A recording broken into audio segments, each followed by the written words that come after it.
கர்த்தர் இயேசு கிறிஸ்து நாமத்திலே உங்கள் அனைவருக்கும் இந்த காலை வேளையிலே வாழ்த்துக்கள். இயேசுவின் நாமத்தில்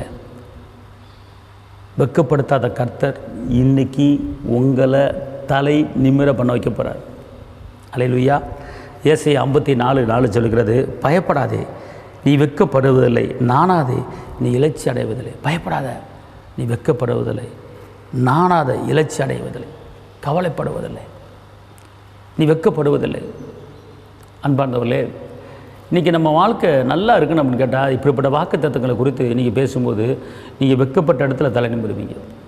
கடன் பிரச்சனையில் நான் வெட்கப்பட்டுருவனோ, அநேகர் சொந்தங்கள் பந்தங்கள் மத்தியில் நான் வெட்கப்பட்டுருவனோ, படிக்கும்போது நான் ஃபெயிலாகி வெட்கப்பட்டுருவனோ, வேலை காரியத்தில் நான் வெட்கப்பட்டுருவனோ என்று நீங்கள் கலங்க வேண்டாம். அவர் இன்றைக்கி ஒரு வாக்கு பண்ணுறாரு, பயப்படாதே நீ வெட்கப்படுவது இல்லை. ஓகே. அடுத்து, நாணாதே நீ இலட்சி அடைவதில்லை. கலங்கி தவிக்காத, நீ வேதனைப்பட வேண்டிய அவசியம் இல்லை, நீ கவலைப்பட வேண்டிய அவசியம் இல்லை, நெருக்கப்பட வேண்டிய அவசியம் இல்லை, பயக்கிற அவசியம் இல்லை. நான் உன்னோடு தான் இருக்கிறேன். யார் உன்னை கைவிட்டாலும் இயேசு கைவிட மாட்டார். யார் உங்களை கைவிட்டாலும் இயேசு கைவிட மாட்டார். இரத்தத்தாலே கழுவி விட்டாரே, உங்களை இரத்தத்தாலே கழுவி விட்டாரே.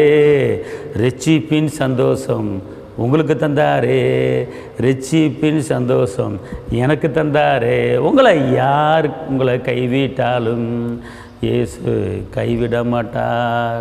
சந்தோஷமாக இருந்திடுங்க, சந்தோஷமாக இருந்திடுங்க. இயேசு உங்களை கைவிட மாட்டார், இரட்சகர் உங்களை கைவிட மாட்டார். அதனால் கர்த்தர் சொல்கிறார், வெட்கப்பட்ட இடத்துல தலை நிமிர பண்ணுவேன், உங்களை கவலைப்பட விட மாட்டேன், உங்களை நெருக்கப்பட விட மாட்டேன், உங்களை அவமானத்துக்குள்ளே விட மாட்டேன், உங்களை கண்ணுக்குள்ளே விட மாட்டேன், உங்களை கண்ணியிலிருந்து நான் தப்புவிப்பேன் அப்படிங்கிறேன். அவரை நம்புங்க, வாக்குத்தத்தமான வார்த்தையை நம்புங்க. அவர் சொல்கிறாரு, பயப்படாதே, நான் வெட்கப்பட்டுருவனும், பயப்படாத, ஏன்னா பயந்த காரியம் நேர்ந்துடும். யோபுக்கு சொல்கிறார், நான் பயந்தது நேர்ந்தது. எந்த காரியத்தை குறித்து பயப்படாதீங்க, கர்த்தர் எனக்கு சகாயர், நான் பயப்படேன், எந்த மனுஷனும் எனக்கு ஒன்றும் செய்ய முடியாது. அல்லேலூயா. மீண்டும் பயப்படுவதற்கு நான் அடிமைத்தனத்தின் ஆவியை பெறலாம். அப்பா பிதாவி என்று கூப்பிடப்படுகிற புத்திர சுவிகரத்தின் ஆவியை நான் பெற்றிருக்கிறேன். பயப்படாதீர்கள், தேவன் பெரிய காரியத்தை உங்களை செய்வார். உங்களுக்கு நான் செபிக்கிறேன். தகப்பனே இயேசுவே, நன்றி உள்ளத்தோடு துதிக்கிறேன்.